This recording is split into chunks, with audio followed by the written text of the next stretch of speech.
Не істеп жатсың? Тамақ жеп жатыр да. Клиенттен қалған тамақты жібермеші дедім ғой саған.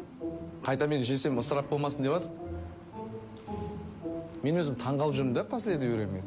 Қазақтың қыздарына үйінде жатып алып заказ береді да, тамақ істемейді ойын осы үйінде жатып алып. Ұят емес па? Өздері біледі, онда тұрған не бар?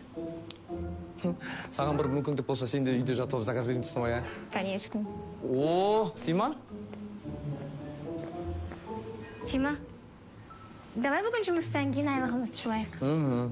Өздерің жуай беретін борысыңдар. Мен жұмыстан шығып кеттім. Ойбай, не болды? Яғни бастықпен непонятка болып қалды.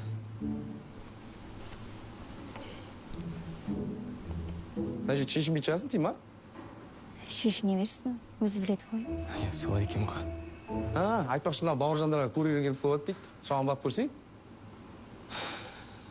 Мен курьердің жұмысын қоям. Басқа жұмыс істейтін болармын.